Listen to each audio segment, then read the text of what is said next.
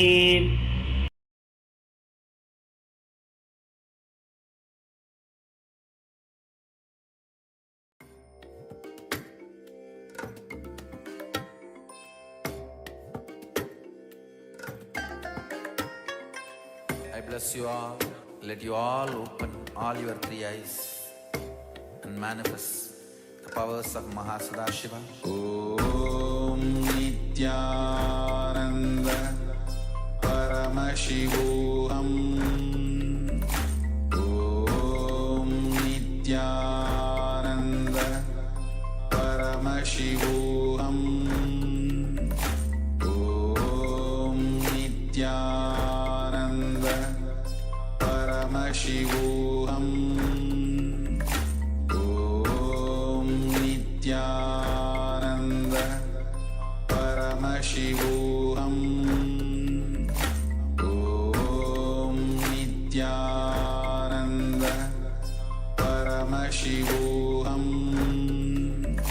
Om Nityananda Paramashivoham. Om Nityananda Paramashivoham. Yes, sorry for the technical glitch. Let us now move on to the next asana of the sequence, Samasana. Sit in a comfortable cross-legged position. Place your hands on the knees in Bindu Mudra. Inhale and exhale as slowly as possible and as deeply as possible, again and again, as you visualize Swamiji in your inner space. इदानीं गर्भिणीनां योगाभ्यासो यथा लघु Now place your hands flat on the knees as you bring the left heel against your perineum and the right foot on top of the left foot. Gaze towards the tip of the nose and visualize yourself as a sage, liberated by the Supreme Pontiff of Hinduism, Muktasana. निपीड्य सेविनीं सूक्ष्मां दक्षिणेतरगुल्फतः Now shift your gaze up towards your third eye and visualize Swamiji in Siddhasana. स्थानसंयमितेन्द्रियचलदृशा पश्यन् भ्रुवोरन्तरं चैतन्मोक्षकपातभेदजनकं सिद्धासनं प्रोच्यते Shift your gaze to the ground in front of you. Engage Mahamudra Bandha as you visualize Swamiji in Siddhasana. वामपादके इडीजानो श्रीवनिमथितासुकोठानो Now place your hands on the knees in Bindu Mudra with index fingers and thumbs together. Gaze up towards your third eye as you visualize yourself as Lord Udra in Udrasana 2. वामचरण परिदक्षिण राखे एकजुगति ऐसे विदिदाखे Next up is Santadhunasana. Now maintain the posture but shift your gaze towards the tip of the nose, embodying tranquility and an unshakable nature. आसन की गुणमन की चंचलता मीटे Now bring your hands in front of your navel, cup one palm over the other, resembling a closed lotus flower in Samputa Mudra. Visualize Swamiji in Siddhasana 2. ऋजुकाय समासीना सिद्धासनमुदीरितं प्रसार्य भुविपादौ तु दोर्भ्यामङ्गुष्ठमादरात् Next up is Bandhayoni Asana. Now set the Sankalpa to manifest through the womb of creation and inhale all the way. Then hold your breath. Lock your lips with little and ring fingers, your nostrils with the middle fingers, eyes with the index fingers, and your ears with your thumbs in Shanmukhi Mudra and Bandhayoni Asana. यत्र मध्ये महादेव बन्धयोन्यासने शृणु Now place the right foot on top of the left thigh and the left foot below the right thigh, hands on the knees in Bindu Mudra, embodying the state and space of bravery in Virasana. एकं पादमथैकस्मिन् विन्यस्योरुणि संस्थितः. Now place your hands on the knees in Bindu Mudra and gaze up towards your third eye as you visualize the great sage Valmiki, poet and author of Ramayana and Valmikasana. डाबा पग की पगथली पुनिएड़ी है जोज. Place your hands flat on your knees and gaze towards the tip of the nose as you visualize the Yoni Mandala, visual representation of Devi Paramashiva Shakti in Yoni Mudrasana. वामपाद की पगथली जाहि माहिली core. Next up is Yoni Asana. Maintain the posture but shift your gaze towards your third eye. Hold the visualization of Yoni Mandala. योन्यासनं पर्वतेन योगं योगफलेनिलं तत्कालफललं तावत् खेचरो यावदेव हि. Now join the soles of your feet together in front of your body and interlock your fingers around the toes as you pull your heels against your perineum. Pull your stomach in and up in Uddiyana Bandha. Gaze towards the tip of the nose and visualize yourself as Lord Virabhadra in Vajrasana. गर्भौ च वृषणस्यादः सीवन्त्याः पार्श्वयोः क्षिपेत्. Now gaze towards your third eye, curl your tongue back and push it up in Kechari Mudra. Keep your left hand on the left knee and cover your mouth with your right hand. Close your left nostril with your index finger. Inhale through the right nostril. Then close both nostrils. Hold your breath. Exhale through the left nostril. And again inhale through the left. Hold your breath. Exhale through the right. Invert the breathing flow again and again in Abhyanta Kumbhaka as you visualize yourself as an Agori in Agodasana. पूर्व कहो विश्रिका योगी वाही विधि जोगी जैसो जी. Now, slightly extend the feet away from the body. Keep the toes together, heels apart as in Gali Pavasana. As you rest your elbows down onto the heels and rest your chin on the hands. Gaze through your nose, pull your stomach in and up in Uddiyana Bandha. And exhale fully as you hold your breath in Rechaka Kumbhaka, visualizing yourself as a female elephant drinking water in Khandli Pavasana. वाली बाबा आसन कक्षो है जैसे Yahoo में जाने विधि तैसे. Next up is Padasana. Now scoop your hands below the feet and interlock your fingers as you lift your legs off the ground. Gaze towards your nose and visualize Swamiji in Padasana. ततोर्ध्वम्रे च येत् वायुं मृदुनिश्वास संयुतम्. Now interlock your fingers around the toes from the top and pull your feet against your chest. Rest your chin on the hands, gaze towards your nose and visualize yourself as and embody the state and space of a king in Gopi Chandasana. पूरव विधिपका का अंगूठा कंठ को पराशे. Now again scoop your hands below the feet and interlock your fingers around the toes.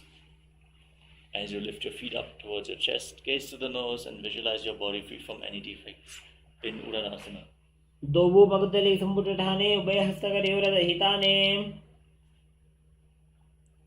Next up is Vishishtasana. Lift your feet up even higher in front of your face, visualizing yourself excelling in everything. दोबो भगतले जोड़ी संपुट करे. Next up is Bhujasana.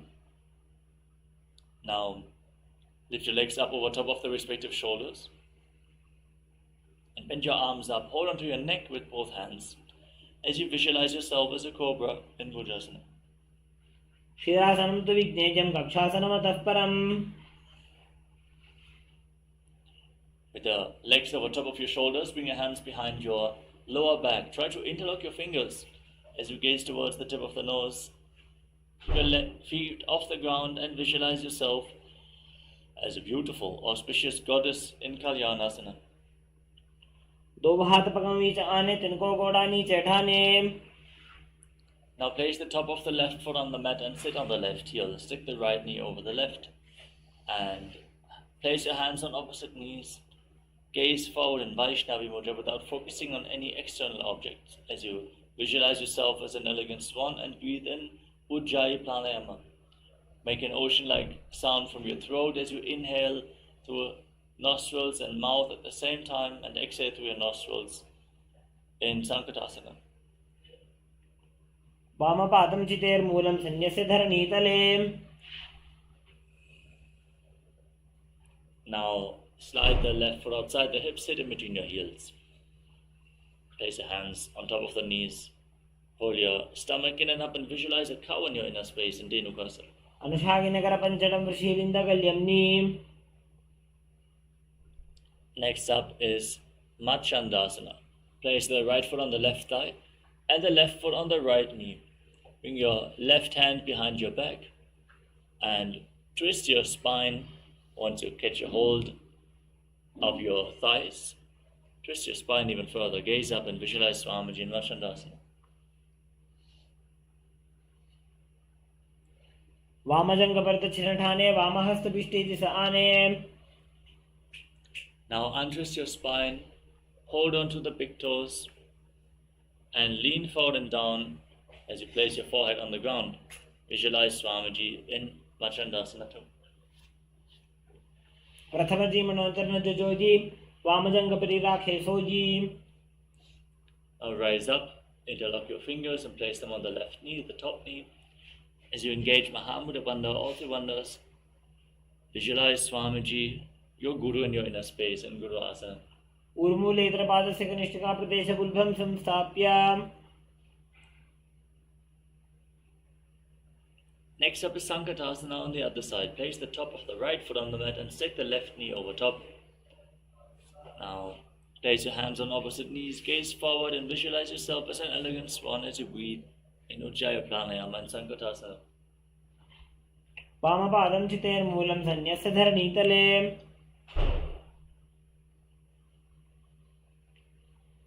Next is Dhenukasana. Slide the right foot outside the hip, sit in between your heels. Engage Uddiyana Bandha and visualize a cow in your inner space in Dhenukasana.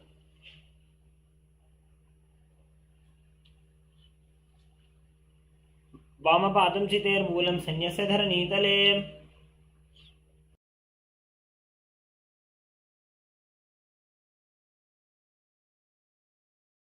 Now place the left foot on top of the right thigh and the right foot on top of the left knee.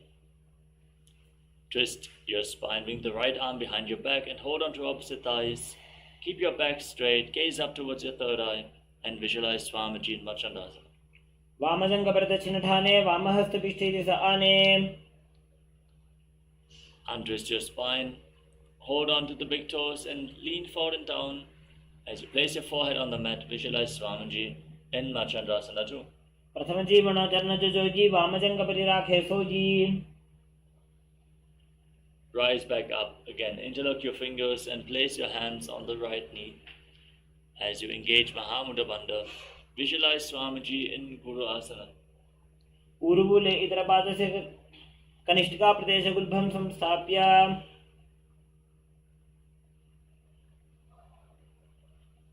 Now place your feet flat on the mat and pull your knees in towards your chest with your hands. Breathe deeply, inhale through your mouth and nostrils. Curl your tongue back and push it up in Kichari Mudra. Gaze towards your third eye and visualize Swamiji in Bhashasana. पादतले भुवोनिधाय जानुन्योर्सिनिधाय विपरीतहस्ताभ्यां ऊरुसहितजङ्घे निबध्य. Next up is Bodha Shukasana. Now hold on to opposite wrists and rest your chin on the knees. Gaze to the nose and visualize yourself residing in an abode of bliss in Bodha Shukasana. दो भूपतली भूपरिधरे कोरमा हिली ऐसे करे. Now bring your hands below the knees and hold on to opposite elbows. Gaze towards the tip of the nose and press your tongue back and up as you visualize Swamiji in Kudakatasana. दो भूपतली भूपरिधरे कोरमा हिली ऐसे करे. Maintain the grip of your elbows underneath the knees and cross the right ankle over the left with the toes pointing up. Gaze towards the tip of the nose and visualize the great sage of Maharishi Sumati in Sumati Asana. दो हाथ पग बाहर ल्यावे, घोड़ा नीचे late हरावे। Next up is Dandasana. Now, extend your legs in front, interlock your fingers and raise your arms up over top of your head with the wrists pointing outwards. Engage all the bandhas, Mahamudra Bandha. Gaze towards the tip of the nose. Push your tongue back and up and visualize Swamiji in Dandasana. इदानीं गर्भिणीनां योगाभ्यासो यथा लघु। Now lean forward and down. Hold on to the big toes of Paramashivoham and bring your head down towards your knees. Inhaling through one nostril and exhaling through the other, alternatingly in Nadi Shodhana as you visualize Swamiji in your inner space. दो वो पग मिलवा पसारी, पका का अंगूठा पकड़ी लीला टकोड़ा लगावे। Now slightly separate your feet and raise your knees. Scoop your hands below the shin and hold onto the soles of the feet from the outside as you lean forward and down. Gaze to your third eye and visualize Swamiji in Vidokasana. प्रथम बैसी दो पाव पसारी, कछ को ऊर्ध्व को कुरुडो डारे। Now bring the heels together, hands still underneath the shins with the palms facing up.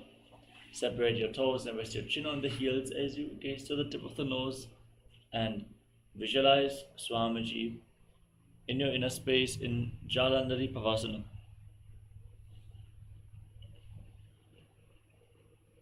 दो वो पग मिलवा पसारी, पका का अंगूठा पकड़ी लीला टकोड़ा लगावे। Now extend your legs out in front and lift one leg behind your neck. Lean forward and down and hold on to the front foot with both hands. Breathe in Pratyahara Pranayama. Feel the prana flowing upwards within your body through the 9 points as revealed by Mahadeva as you visualize Swamiji in Urdhva Paschimottanasana. पश्चिमतानवत् संस्थितं कृत्वा एकं पादं ग्रीवायां धृत्वा तिष्ठेत्।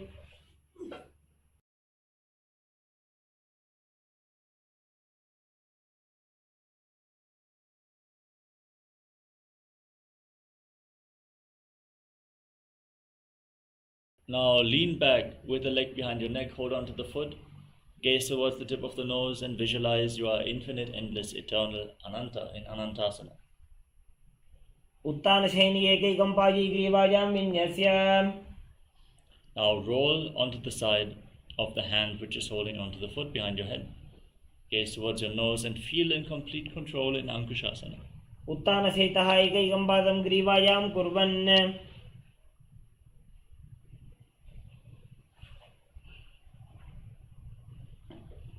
Now lay on your back and encircle your legs with your arms.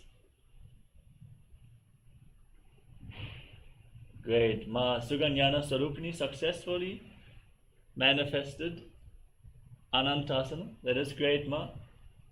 Continue the great effort. Now as you encircle your arms around the legs, rock your body from side to side and visualize Swamiji in Dirishasana. उत्तानशयनं जानुनि हृदयवष्टम्भा जङ्घा सहित ऊरुनि करद्वये बद्ध्वा। Now repeat Urdhva Paschimottanasana on the other side. Lift the other leg behind your neck and lean forward and down. Hold on to the front foot with both hands and breathe in Pratyahara Pranayama. Feel the prana flowing from the soles of the feet to the crown of your head. And visualize Swamiji in your inner space. पश्चिमतानवत् संस्थितं कृत्वा एकं पादं ग्रीवायां धृत्वा तिष्ठेत्।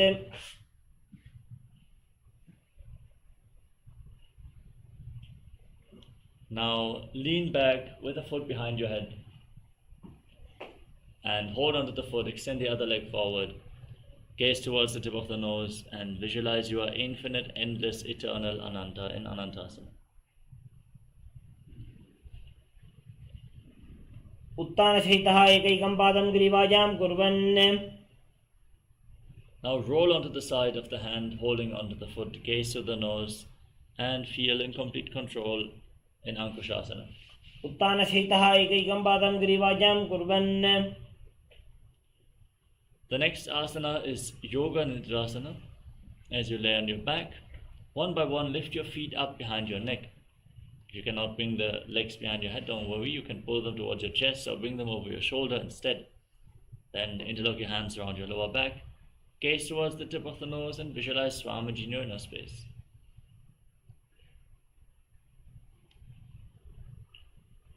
पादाभ्यां वेष्टयेत् कंठं हस्ताभ्यां पृष्ठबन्धनम्. Next up is Atmadharmasana.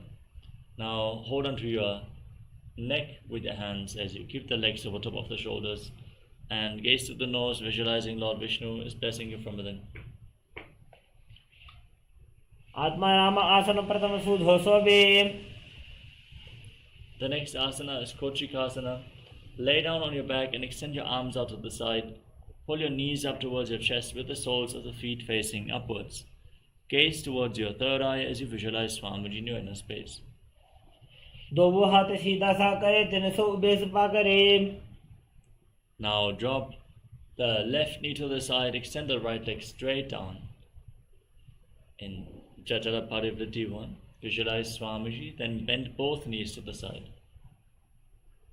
Extend your legs to the side, hold on to the toes, turn your head in the opposite direction. Return back to the center, pull your knees against your chest. Then drop the right knee to the side, extend the left leg down, bend both knees to the right. Extend the legs, hold on to the feet, and gaze away from the feet as you visualize Swamiji in Jatara Parivriti. परिवृत्ति कुक्षि भागे त्रिधा हि परिकीर्तितः.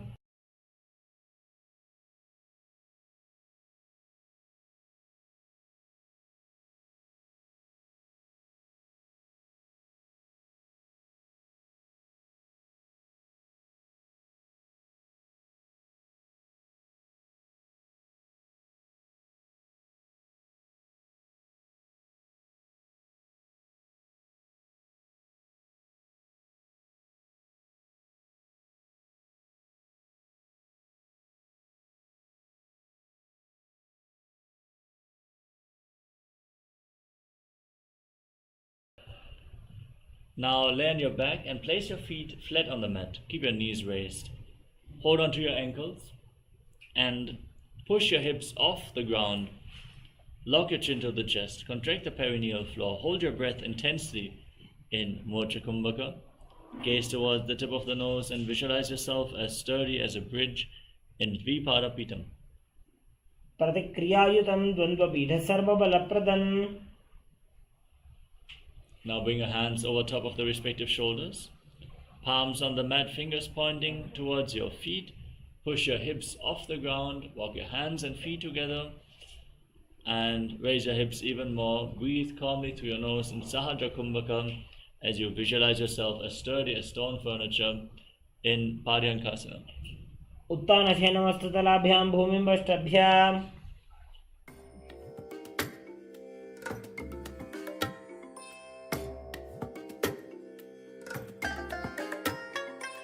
I bless you all.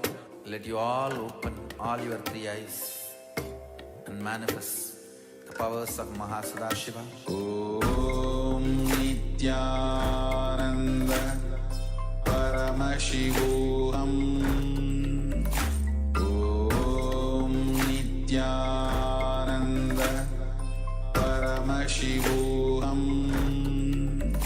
Om Nityananda Paramashivoham. Om Nityananda Paramashivoham. Om Nityananda Paramashivoham.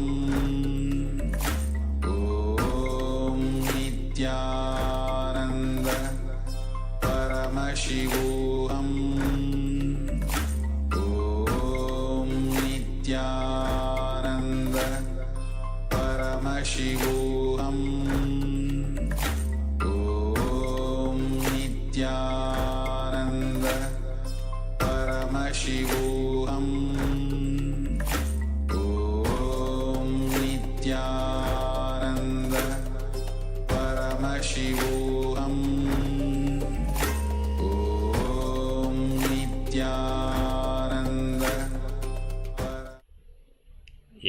Sorry for the technical glitch.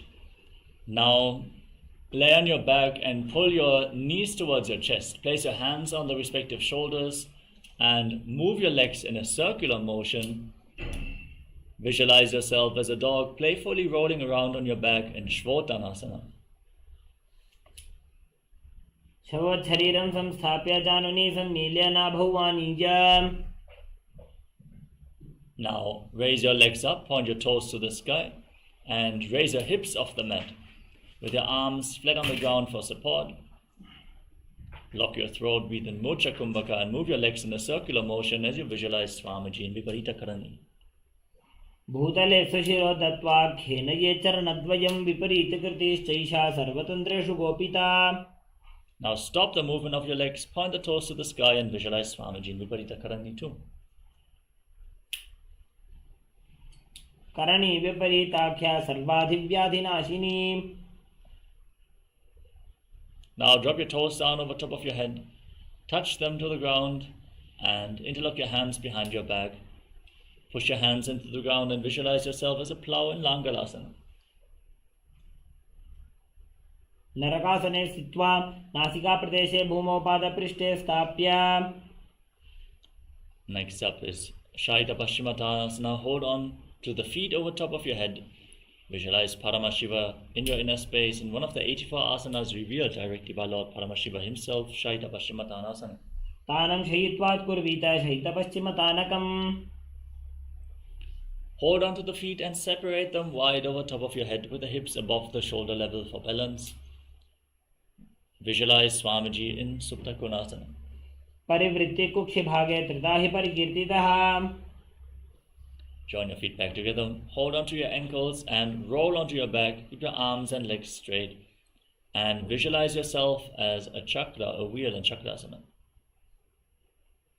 शवासनस्तद्वौ पादौ कुर्यान्मस्तकतः परौ व्युत्क्रमेण ततः शीघ्रमेतत् सर्वस्य साधनम्. Now as you lay on your back, extend your legs up vertically, hold onto the big toes in Prana Mudra. And then separate your legs wide apart. As you visualize Swamiji in your inner space, once more start breathing in Ujjayi Pranayama in Supta Prasarita Parangushtasana. उत्तानपादं क्रौञ्चं च मरीचिं वीरभद्रकं नटराजं त्रिकोणं च सुप्ताङ्गुष्ठप्रसारणे. Now join the feet back together, keep holding onto the big toes and visualize Swamiji in Supta Parangushtasana.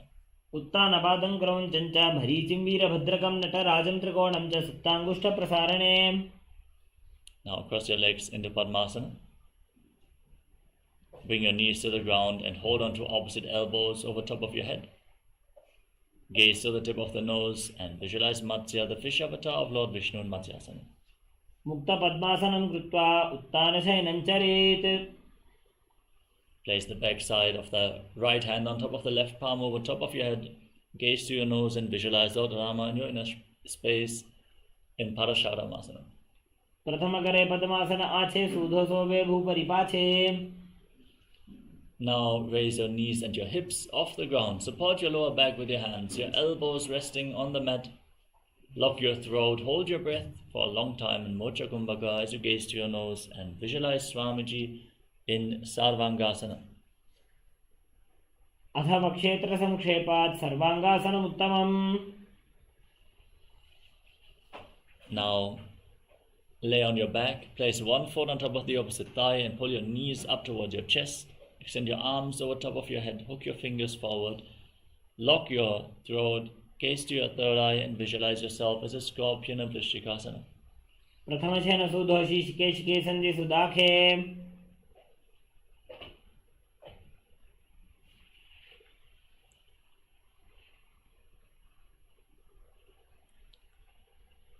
Now repeat Vrishchikasana on the other side. Exchange the position of your feet. Lift your arms up, gaze to your third eye and visualize yourself as a scorpion.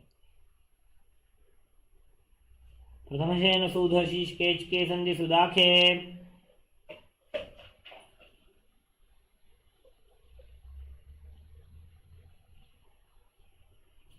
Now lay flat on your back and interlock your fingers around your neck.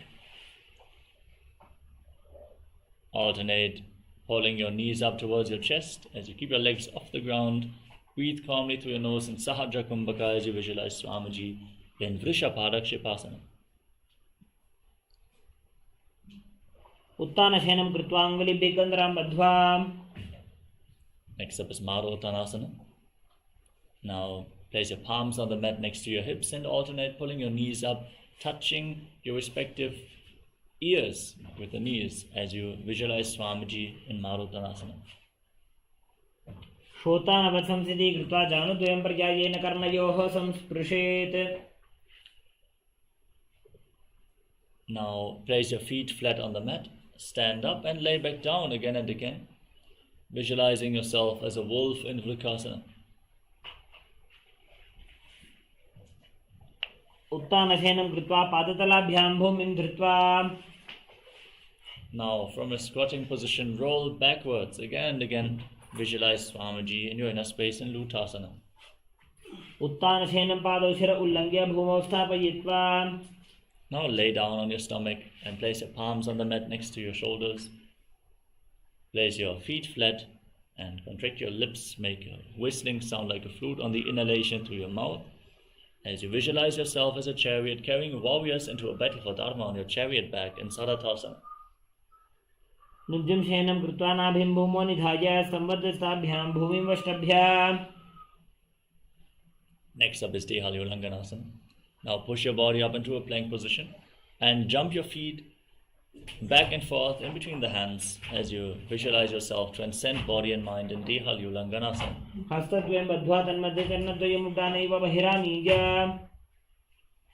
Rise up and lean forward and down. Place your palms on the mat and walk around on hands and feet as you visualize yourself as a wise 60-year-old elephant in Jatyasana. अथ जात्यासनं वक्षे येन जातिस्मरो भवेत्. Next up is Lolitika Karna. Now stand in Arimandi posture. Heels together, toes pointing outwards and knees bent, and raise your arms to the shoulder level. Rotate your arms around the body and move your head in all directions. Open up your chest.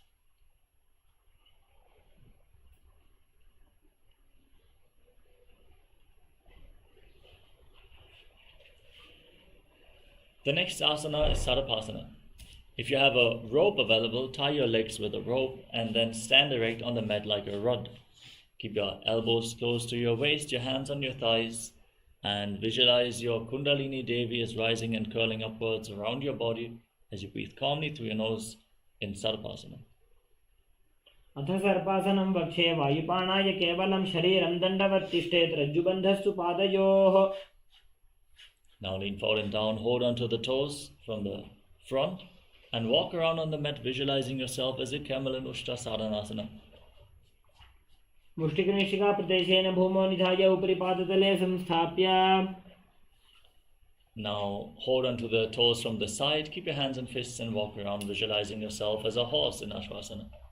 मुष्टिकनिष्ठिका प्रदेशेन भूमौ निधाय उपरि पादतले संस्थाप्य. Next up is Kapota Nitakasana. Now keep your heels touching, toes separate, interlock your hands behind your back and pull them down towards your calves. Tilt your head back, open up your chest and visualize yourself as a soaring bird diving in Kapota Nitakasana. पादतले भूमौ निधाय पृष्ठभागेन हस्तोजङ्घापर्यन्तं नीत्वा. Next up is Talapushpaputam Karana. Stand in Arimandi position and bring your hands in front of your chest. Bow down to one side, raise the respective heel and open up your palms on both sides again and again. Visualize yourself offering a bouquet of flowers to Paramashiva.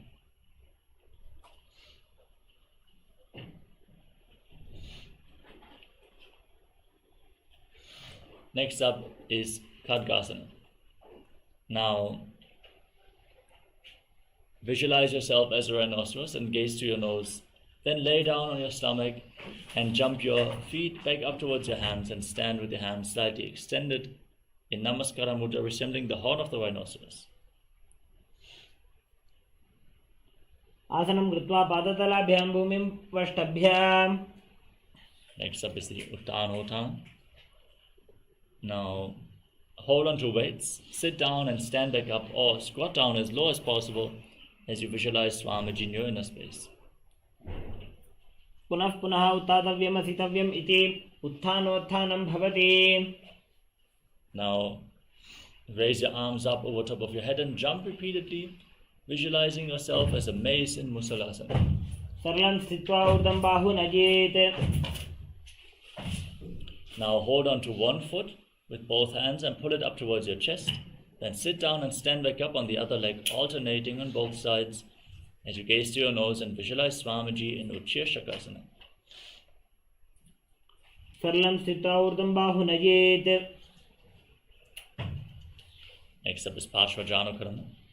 Now keep the toes of the right foot pointing outwards and lift the left knee against your chest and circle the waist knee with the respective hand in a fist and place the other hand on the inner thigh in Parshvajanukarana.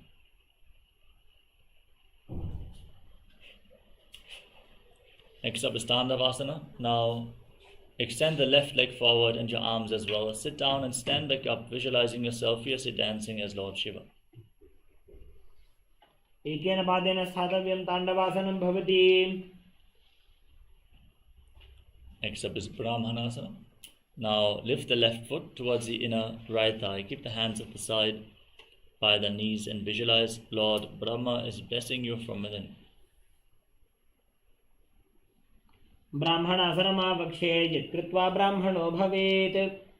Now bring the left leg over and around the right knee. Tuck the toes behind the calf.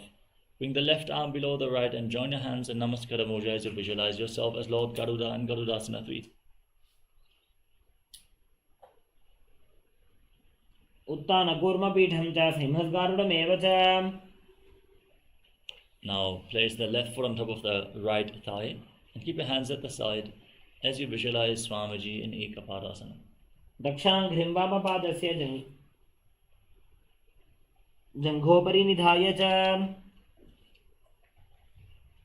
Next up is Dhurvasana, the post-up posture. Hold on to the big toe of the left foot, extend the leg out to the side and rotate quickly on the standing leg, visualizing yourself as the north poster. एकेन हस्तेन दण्डरूपस्य एकस्य पादस्याग्रं धृत्वा.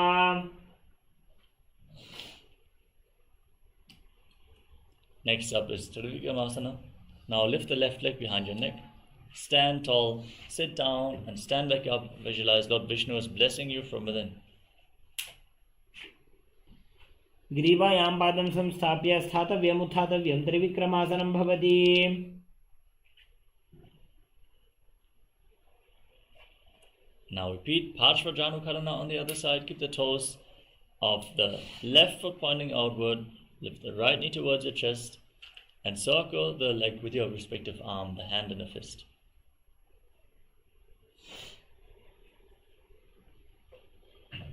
Now repeat Tandavasana on the other side.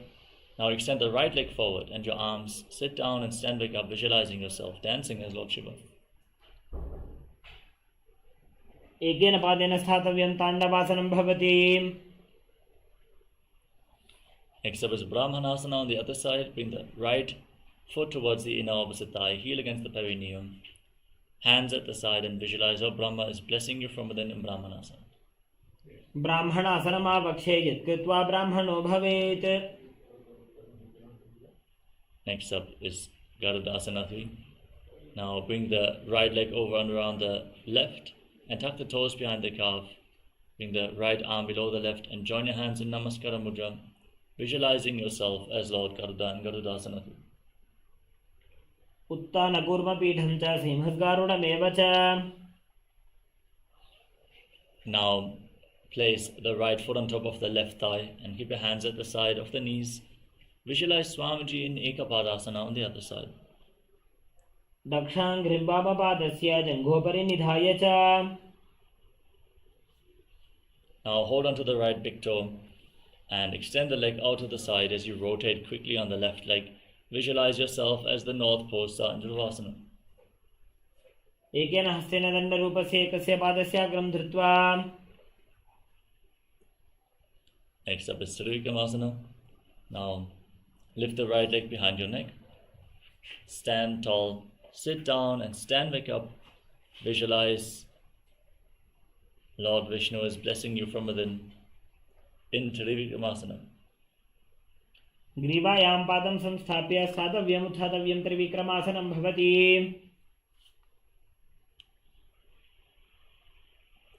Now keep your heels touching, the toes pointing outwards and the hands at the side of the hips slightly extended away from the body, fingers pointing one by one in this natural posture. Breathe deeply and calmly and let us settle down after this intense sequence of asanas. As we get ready for the final 100 asanas of this sequence, quickly grab some water and immediately return to your yoga mat as we are going to continue in just a few seconds.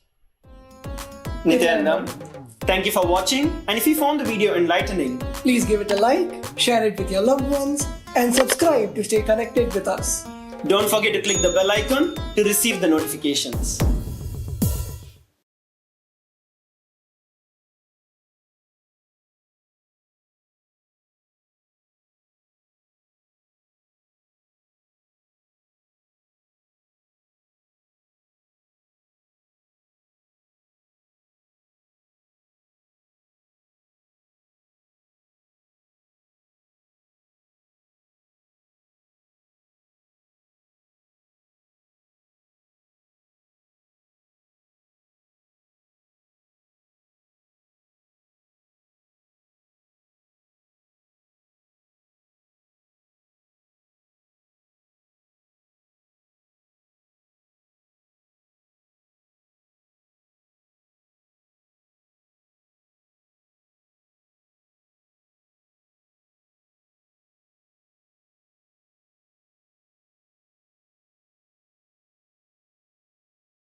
Yes.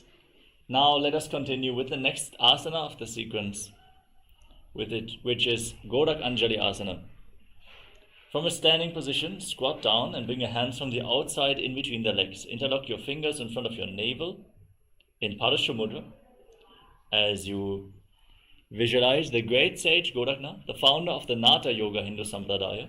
Breathe in Jiva Chara Kumbhaka. Inhale all the way and hold your breath. Move the retained prana freely throughout your body, upwards, downwards, through your arms and legs in Gorak Anjali Asana by the force of your will.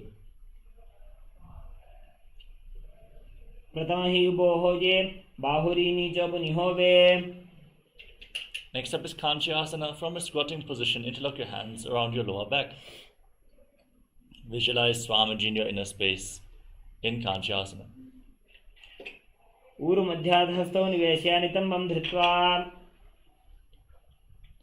Next up is Bhairava-asana. Now bring the heels together close towards your perineum and interlock your hands around your lower back. Gaze to your navel and visualize Bhagavan Kala Bhairava, the Lord of Time.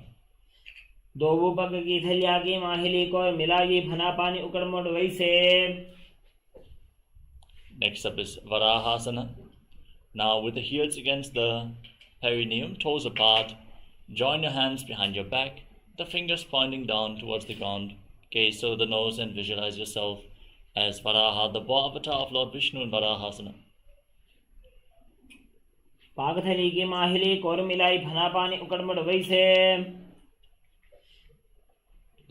Now hold onto the big toes in Prana Mudra and raise your hips to the same level as your knees. Visualize Bhagavan in your inner space as you breathe in Jiva Chala Kumbhaka.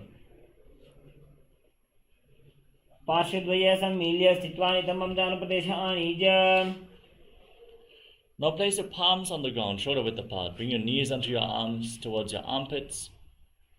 Raise your hips and lift your feet off the ground as you balance on your arms, visualizing yourself as a crow in Bakasana.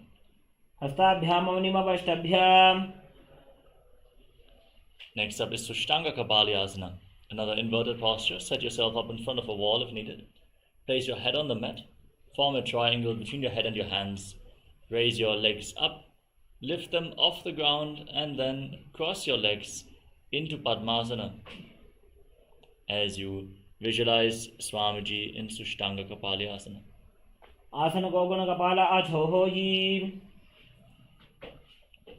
Lower your legs down. Come to a kneeling posture with your heels outside the hips, the toes touching behind your back.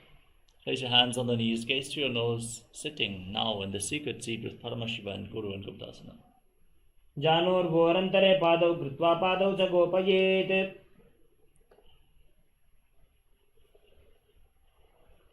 Next up is Vrikshasana 2. Now place your hands on the ground, shoulder width apart. Raise your legs up into a handstand. Lean against the wall for support if needed. Walk your hands and feet closer together. Gaze towards your third eye and visualize Tejas, shining light, is flowing towards your third eye, rejuvenating your body in Shivohasana. Lower your body down.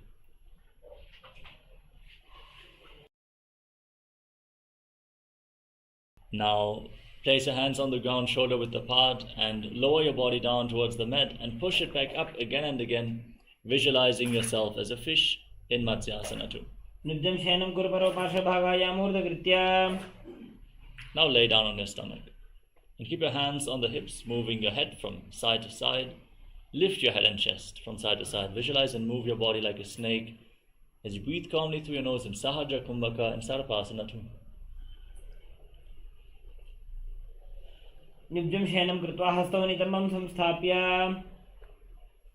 Next up is Nidhalambanasana. As you place your elbows on the ground, the top of the feet flat on the mat, bring your hands into Padma Mudra, the Lotus Mudra, and rest your chin on your hands. Feel self-supported and completely independent in Nidhalambanasana.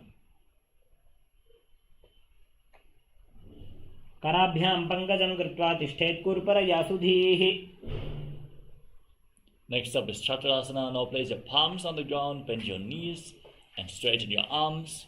Push your upper back and feet close together as you visualize yourself as an umbrella protecting your guru from the sun rays in Chaturasana.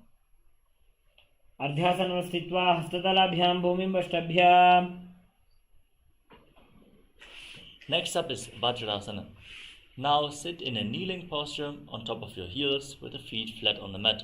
Extend your arms and place your forehead and your hands on the mat. Gaze towards the tip of the nose and visualize yourself as Vajra, the weapon of Indra, symbolizing indestructibility in Vajrasana. इदानीं गर्भिणीनां योगाभ्यासो यथा लघु. Now raise your hips, straighten your legs and alternate striking the ground with your hands as you visualize yourself as powerful as a ram in Nishasana. गजासन संस्थितो हस्तद्वयमन्तराळे कृत्य. Now with your hands on the ground, raise your body off the mat. Lift your legs up and then lower your face down towards the ground as you visualize yourself as unborn, existing for all eternity in Ajasana. गजासन संस्थितो पादद्वयमन्तराळे कृत्य मस्तकेन भूमिं स्पृशेत्. Next up is Tanantarasana. Come to a kneeling position and pull your feet towards your perineum. Then place your hands on top of the respective knees. Gaze towards the tip of the nose, visualize Swamiji and breathe in Ujjayi Pranayama in Dhanantarasana. पूर्व विधि परिहाता की काकसी से फना शरा मोड़ी. Next up is the Angabhotanam. Interlock your fingers and move your arms up, down, left, right in all directions, giving massage to various different joints and muscles of your body. Then interlock your hands behind your back and repeat the movement as you visualize Swamiji in your inner space.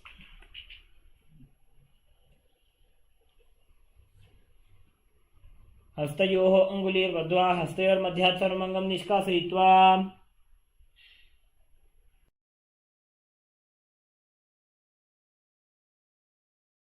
Now sit in between your heels with the toes pointing out to the side, your thighs and calves on the ground. Place your hands on the respective knees and visualize yourself as Lord Garuda flying Lord Vishnu and Lakshmi on his back in Garudasana form. जङ्घोरुभ्यां धरां पीड्य स्थिरकायो द्विजानुना. Now join the soles of the feet together behind your back.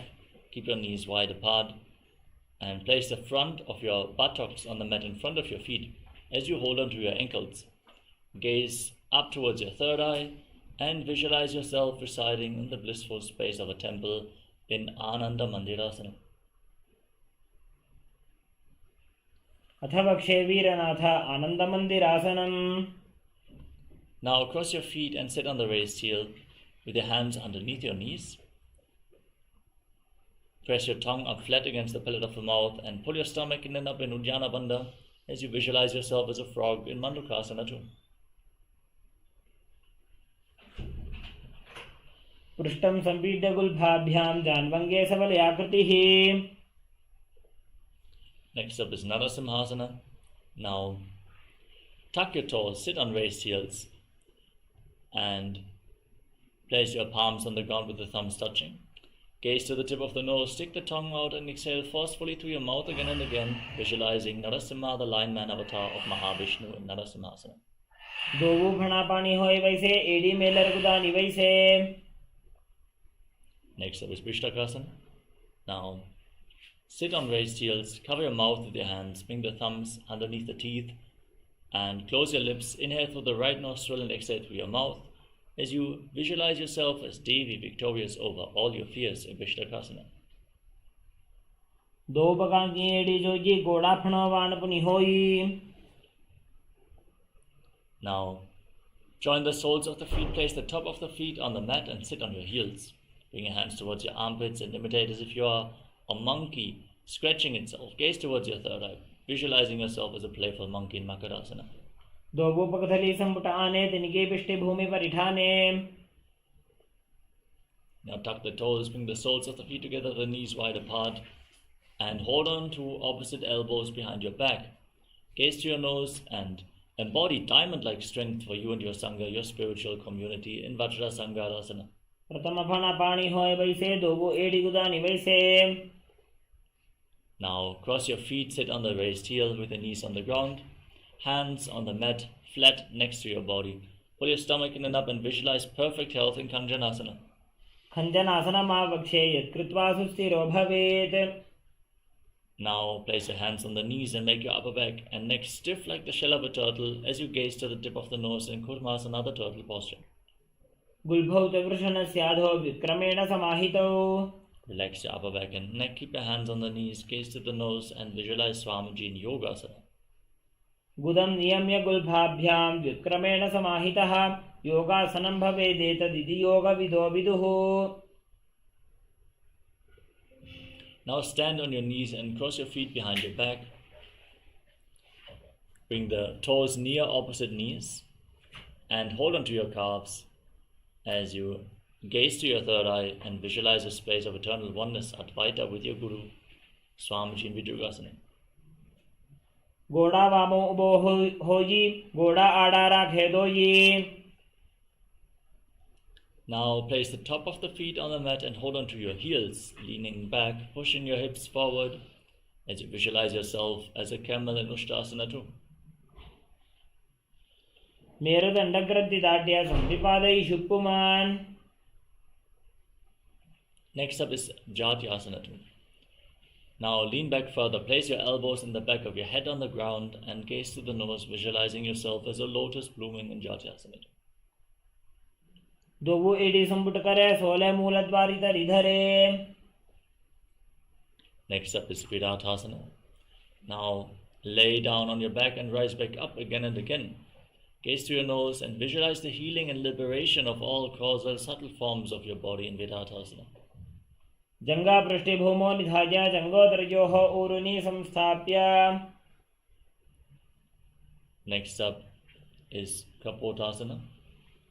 Now lean back, bring your hands over your shoulders, hold onto your feet with your hands as you bring your head in between the heels. Visualize yourself as a beautiful dove in Kapotasana. मेरुदण्डग्रन्थिदाढ्य संविपादैषु पुमान्. Now rise up and stand on your knees, tuck the toes behind your body, hold on to opposite elbows in front of your chest as you gaze towards the tip of the nose. Visualize Paramashiva in your inner space, for this is the boon fulfilling posture. Receive your boon from Paramashiva in Vadasana. जानोनि भूमौ संस्थाप्य हस्ताभ्यां बाहु परस्परं धृत्वा. Now sit down on raised heels. Keep your toes tucked. Place your forearms on the ground. Rest your head on the hands. And visualize yourself as Varaha, the bow avatar of Lord Vishnu in Varahasana too.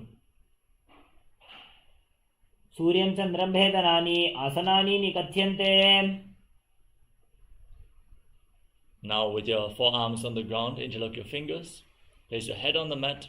Raise your hips, straighten your legs, walk your feet forward and lift your legs off the ground into a headstand. As you gaze to your nose, visualize yourself as a lob tree and breathe calmly through your nose in Sahajra Kumbhaka in Mundasana. अधो मुण्डासनं वक्षे सर्वेषां प्राणिनां सुखम्.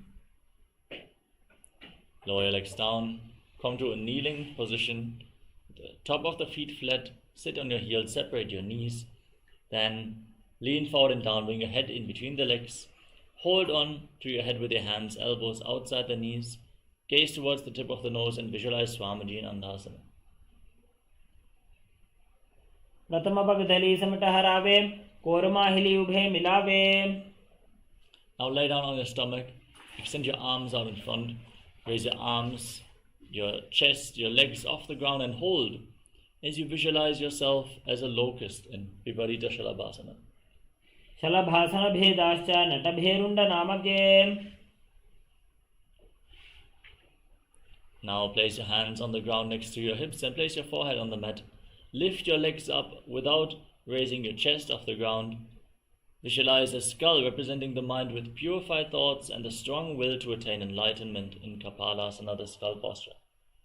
कपालं भूमो निधाय ऊर्ध्वं पादौ नयेत्.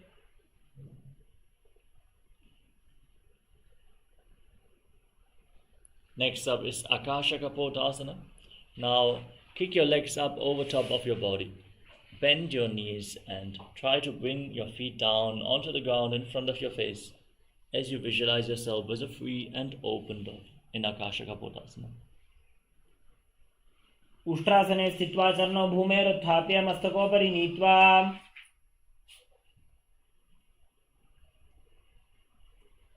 Next up is Chatakasana. From a kneeling position, place your forearms on the ground, rest your navel on the knees and visualize yourself as a sparrow in Chatakasana. कूर्परपर्यन्तौ हस्तोधरामौष्टभ्यजानुनी नाभौ संकुञ्च. Next up is Vrishchikasana 2. With your forearms on the ground, raise your hips, straighten your legs, and kick your legs up over top of your body. Bend your knees and try to touch the back of your head with your feet as you visualize yourself as a scorpion in Vrishchikasana 2. विच्छेव पुच्छप्रतिमाङ्घ्रिपार्श्वे धृत्वा स्वशेषे चिबुकं विधार्यको. Next up is Vrishasana. Come to a kneeling position. Sit on the right heel and keep the left foot outside the hip with the toes pointing to the side, hands on the ground in front of your knees. Now gaze forward in Vaishnavi Mudra. Forcefully inhale through your nostrils. Hold your breath for a short while and slowly exhale again through your nose in Antharanga Kumbhaka as you visualize yourself as a bull in Vrishasana. याम्य गुल्फे पादमूले वामभागे पदेतरम्. Now, push your hands into the ground. Lift your entire body off the mat. Cross the toes of the left foot over the right. As you balance on your arms, visualize Swamiji Lolasana. लोलासनं सदा कुर्यात् वायुलोलापघातनात्. Now sit on the left heel. Keep the right foot outside the hip as you repeat Vrishasana, the bull posture on the other side.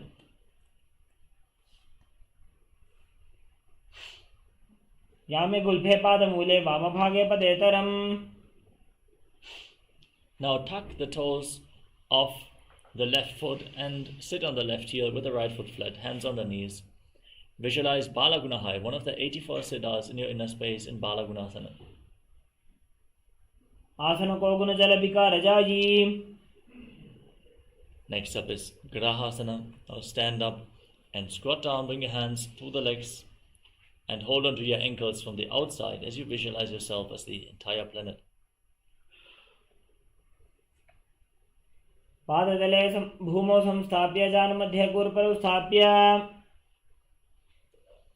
Next up is Balagunasana. On the other side, tuck the toes of the right foot, sit on the right heel with the left foot flat, knee against your chest, hands on the knees, visualizing Balagunahai.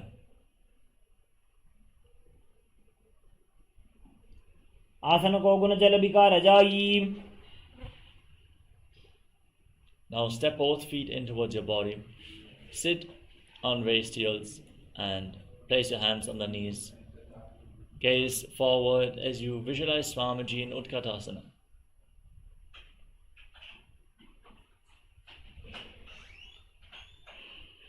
युजास्पिजोस्ति यत ऊर्वजानु यत्रासने पादतलद्वयोपरि. Nityanandam, thank you for watching, and if you found the video enlightening, Please give it a like, share it with your loved ones, and subscribe to stay connected with us. don't forget to click the bell icon to receive the notifications.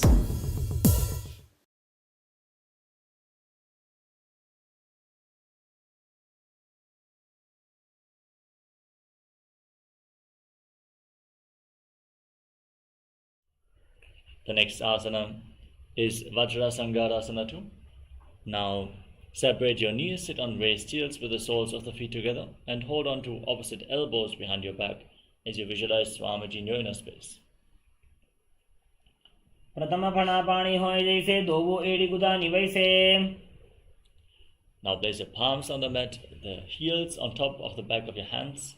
Keep your arms straight and gaze towards the tip of the nose as you visualize you are able to live off of air alone in Anilasana. दोवो हाथ भूमि पर ठाने कहुनी जाड़ी नाभि लग आने. Now place the back of your hands on the ground and step onto your palms. Wrap your hands around the feet like shoes and walk around, visualize yourself wearing padukas, walking across India in padukasana. हस्ततलयोः पादतले कृत्वा तिष्ठेत् गच्छेत् पादुकासनं भवति. Now place your hands on the ground and kick your legs up and let them fall back down again and again, visualizing yourself as a rooster in Kukkutodhanasana. हस्ततले भूमौ कृत्वा पादतले च ऊर्ध्वमुड्डानं कृत्वा. Next up is Viparita Nidasana. With your hands on the mat, raise your legs up into a handstand and dance around on two hands, feeling yourself become free of all inhibitions in Viparita Nidasana. हस्ततलाभ्यां भूमिं वष्टभ्य ऊर्ध्वपादाग्रे कुर्वन्. Next up is Kunjarasana. Slightly separate your feet and place one hand on the mat, the other hand on the respective ear. Visualize Swamijino in a space in Kunjarasana. अथ वक्षे Mahadev कुञ्जरासनमुत्तमम्. Now exchange the position of your hands and visualize Swamiji in Kunjarasana on the other side. अथ वक्षे Mahadev कुञ्जरासनमुत्तमम्. Next up is Kadambasana. Now squat down with your heels together close towards your perineum.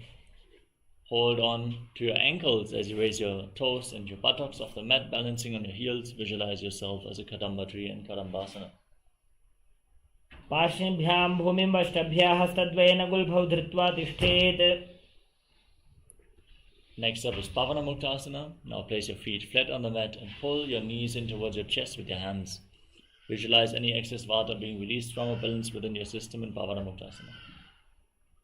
द्वयोस्तु पादयोः पाणिं लात्वा स्वस्वनितम्बके जानो निवक्षसि साधुर्बभ्रति करबन्धनैः. The next asana is Chakorasana. Now lift the right leg behind your neck and extend the left leg forward. Keep your hands at the side of the body. Lift your entire body off the ground as you gaze towards your third eye and visualize yourself as a powerful source of energy in Chakorasana. पूर्वतानं चतुष्पादपीठं वज्रासनं तथा. Now hold onto the big toes in Prana Mudra. Pull the right foot towards your ears if you're pulling a bowstring and keep the left leg straight. Visualize yourself as a bow in Dhanurasana too. पादाङ्गुष्ठौ तु पाणिभ्यां गृहीत्वा श्रवणावधि. Next up is Ashtavakrasana. Now lift the right leg over top of the respective shoulder and hook the left foot on top of the right. Visualize yourself as a flying crane in Ashtavakrasana. वासिष्ठमथ कौण्डिन्यम् ऊर्ध्वकुक्कुटमेव च. Next up is Pranasana. Now place the right foot flat on the mat and place the left foot on top of the right. Bring your right shoulder underneath the raised knee and push the left knee to the ground. Gaze up towards your third eye and visualize that you are immortal and able to exist solely on prana and Pranasana. पादाङ्गुष्ठौ तु पाणिभ्यां गृहीत्वा श्रवणावधि. Now bring the left foot outside the right hip and set the right foot over the left knee. Twist the left elbow outside the raised knee. Bring the hand below and interlock your hands behind your back. Gaze up towards your third eye and visualize Sage Matsindanatha, the master of Hatha Yoga, in Paramashivoham.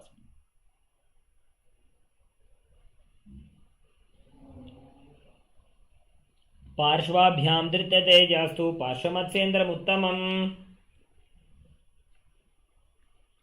Next up is Chakorasana.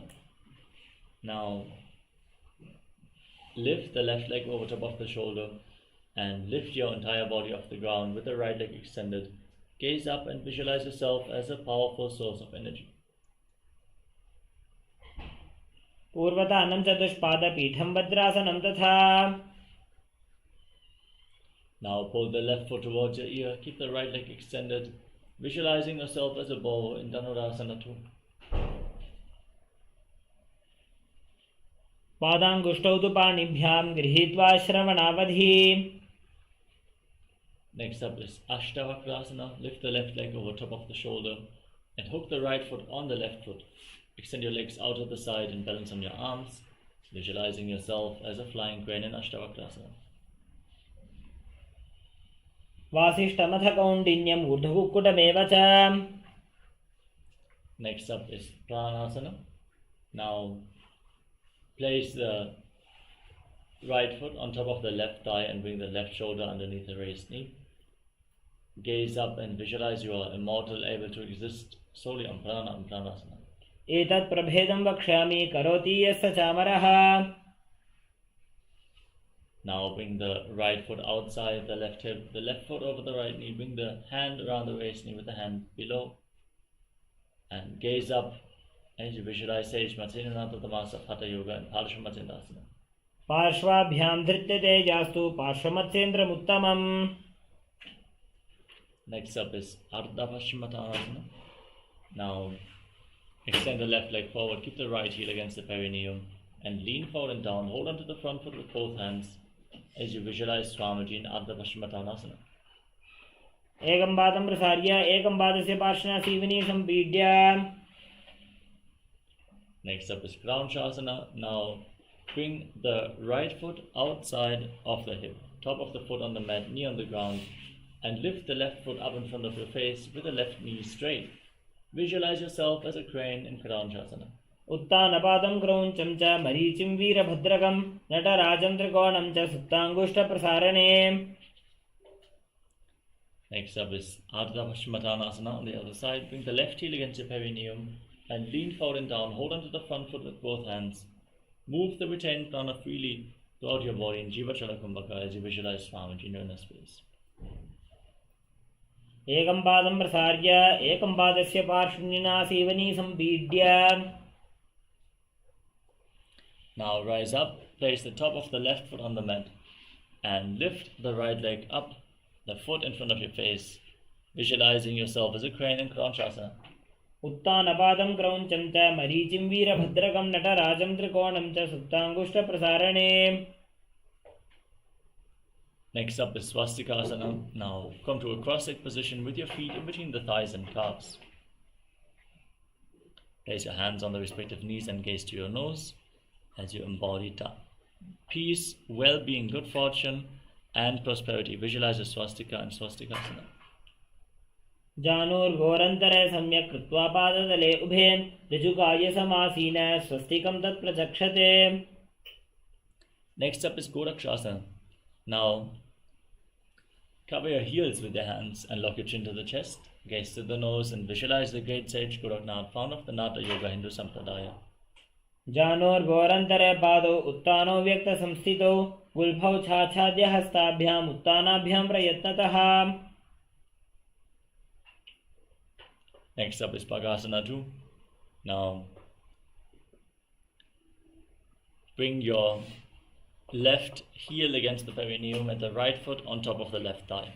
Gaze to your third eye and visualize Swamiji. Meditate on Arihanta, the Lord, the Enlightened One, the Avatar, as you get ready to enter Shanmukhi Mudra. Inhale deeply and hold your breath. Close your lips with little and ring fingers, your nose with the middle fingers, eyes with your index fingers, and ears with your thumbs. Hold your breath in Bhagasana 2.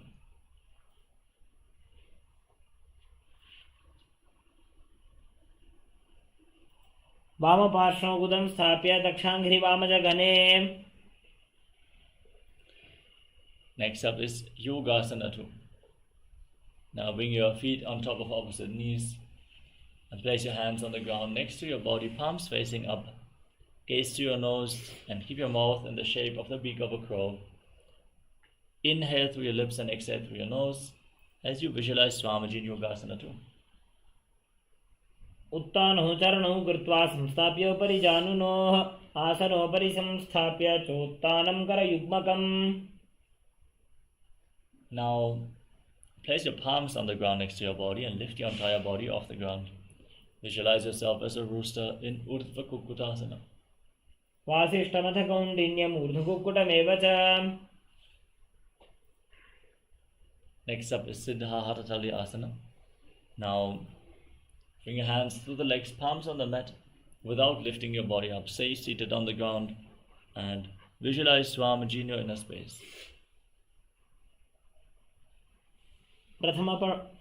प्रथम पद्मासन को करे, हस्तुदो भूगोड़ा संधि धरे. Now lift your body off the mat and balance on your arms. Gaze to your nose and visualize yourself as an elegant swan in Hamsasana. Kukkutasana स्थित्वा स्कन्धपर्यन्तं ऊरूनि नीत्वा. Now push your hands through the legs, raise your hips and bring your forehead to the ground, interlocking your hands behind your back as you visualize yourself as Pinaka Lord Shiva's bow in Karmakasana. प्रथम पद्मासन को करे, गोड़ा संधि माही करी धरे. Next up is Kurmasana 2. Now come to the front of your mat, bring your hands through the legs, with the legs in Padmasana. Hold on to the respective shoulders and visualize yourself as a turtle having a stable body and mind to live for hundreds of years in Kurmasana 2. By जंग पर दक्षिण पावा, दाई जंग पर by ल्यावा. From the same position, lock your chin to the chest and gaze to the nose. Rejoice knowing you're sitting in Shiva's secret knot posture, Granthi Vedasana. अथ वक्षे नीलकण्ठ ग्रन्थिभेदासनं शुभम्. Now roll onto your back and hold on to the shoulders, gaze to the nose and embody a turtle laying on its back in Uttana Kurmasana. Kukkutasana बन्धस्थं कराभ्यां धृतकन्धरम्. Now kick yourself back up. Come to a cross-legged position, Padmasana. Bring your hands through the legs and place one palm on the mat, holding its wrist with the other hand. Lift your entire body up on one arm as you visualize yourself as a rooster in Pangu Kukkutasana. Kukkutasana स्थित्वा एकेन हस्तेन अन्यस्य मणिबन्धं धृत्वा.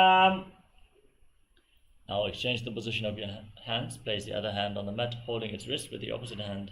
Lift your entire body off the ground as you visualize yourself as a rooster in Pangu Kukkutasana. Kukkutasana स्थित्वा एकेन हस्तेन अन्यस्य मणिबन्धं धृत्वा.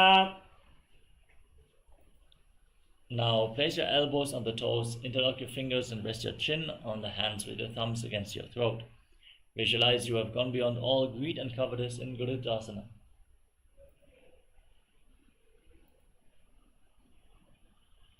जानूर्वोरन्तरे पादौ उत्तानौ व्यक्तसंस्थितौ. Next up is Padmasana 3. Now bring one hand over top of the other, palms facing up within your lap. Engage Mahamudra Bandha, all three bandhas, gaze to the nose and visualize Swamiji in your inner space. उत्तानौ चरणौ विधाय विधिवत् शक्तिस्थितौ योगिरात्. Now place your hands on the knees, gaze to the tip of the nose and visualize Paramashiva in your inner space, 25 heads, 50 hands, 75 eyes in Padmasana form. एतत् पद्मासनं कुर्यात् प्राणवायुप्रसिद्धये. Next up is Karmukasana 2. Now catch the opposite big toe and Prana Mudra with the right hand and pull the elbow back as if you're pulling a bowstring, moving the big toe round and round, and then repeat the movement on the other side as you visualize yourself as Pinaka Lord Shiva's bow.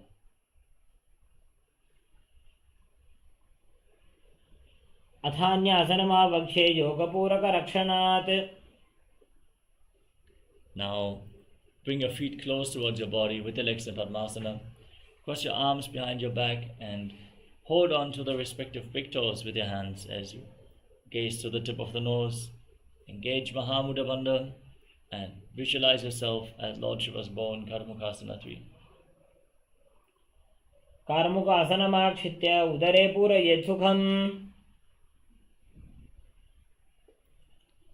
Now raise your head and chest, gaze up and visualize yourself as the action of Paramashiva's Stavara, destroying anything you come across in Triridhasana. ऊरुभ्यामुपरि स्थाप्य पादयुग्मं प्रयत्नतः. Now roll onto your back, hold onto the big toes if you can as you gaze to the tip of the nose and visualize yourself as a snake, calmly breathing through your nose in Sahajra Kumbhaka in Nagrasana. प्रथम पद्मासन कोठाने दो हाथ पाछाने आने. Now free your arms and legs, pull your knees up against your chest and circle your legs with your hands and bring your chin to the knee, squeeze your body into a ball in Kandukasana. वेत्रासने स्थित्वा हस्तपादान् निष्कृष्य ऊर्ध्वं नजेत्. Now, interlock your fingers around your neck and lay down flat on your back. Breathe calmly as you gaze to your nose. With the feet flat on the mat, the knees raised, visualize Swamiji in Urdhva Bhavanasana. प्रथमे सूधोसैन करावे, गोड़ा उभा राशि मिलावे. Next up is Marakata Pitasana. Now bring your hands underneath the heels with the palms facing up. Contract your perineal floor. Block your throat. Hold your breath intensely in Mocha Kumbhaka for a long time as you visualize yourself as a powerful alpha ape in Marakata Pitasana. उत्तानशयनं पादतले उत्तानहस्तयोः स्थापयेत्. Now bring your hands towards your lower back and raise your hips up. Rest your body weight on your elbows as you extend your legs out. Point the toes. Gaze to the nose and visualize Swamiji in Uttana Shikipitakasana. जङ्घोरुबलहीनश्चेत् उत्तानशिखिपीठकम्. Now kick your legs up into Narakasana with the toes pointing to the side, hands on the mat for support. Visualize yourself blissfully traversing through Narakaloka unscathed in Narakasana. ग्रीवाकण्ठेन भूमिं विष्टम्भ. Now bring your hands back towards your lower back and straighten your body, lower and angle your legs down. Engage your core intensely as you visualize yourself as a boat crossing the ocean of samsara in Tiryanokasana. नौकावत् स्थित्वात् ऊर्ध्वं पादाग्रद्वयं नयेत्. Now place your arms back on the mat and straighten your entire body. Be stable and sturdy like a flagpole as you visualize yourself as the Kailasa flag, respected across all nations in Rajasana. तिर्यन्नौकावते ग्रीवापृष्ठकूर्परैः भूमिं वष्टभ्य. Now lay down flat on your back. Keep your hands at the side of the hips, palms facing up, and relax from any movements of the body and mind. In the final asana of the sequence, Mritasana, once more, contract the perineal floor, pull the Kundalini Shakti upwards along your spine intensely from Muladhara all the way to the Sahasrara chakra. As you visualize your body as dead, and Swamiji, the Supreme Pontiff of Hinduism, is liberating you in Mritasana. Internally chant the Mahavakya Om Nityananda Paramashivoham. उत्तानं शववद्भूमौ शयनं तु शवासनं. शवासनं श्रमहरं चित्तविश्रान्तिकारणम्.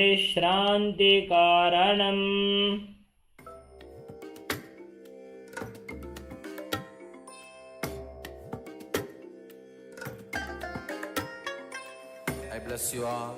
Let you all open all your three eyes and manifest the powers of Mahasadashiva. Om Nityananda Paramashivoham. Om Nityananda Paramashivoham. Om Nityananda Paramashivoham. Om Nityananda Paramashivoham. Om Nityananda Paramashivoham. Om Nityananda Paramashivoham.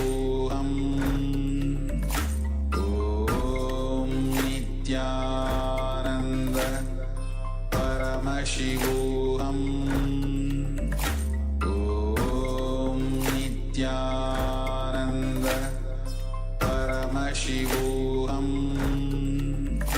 Om Nityananda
Now, slowly return to your physical body. Start to wiggle your fingers and toes. Rotate your wrists and ankles. Move your arms and legs. Pull your knees up towards your chest and circle them with your arms and rock your body from side to side. Slowly returning to a comfortable seated position.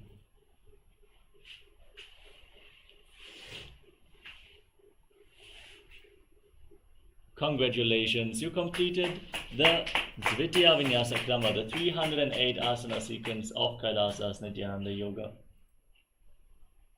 Thank you all so much for joining us today. We are getting ready now to enter into the next session of the day, which is going to be the power manifestation. We're going to manifest the power of blindfold reading, so get your blindfolds ready and settle down.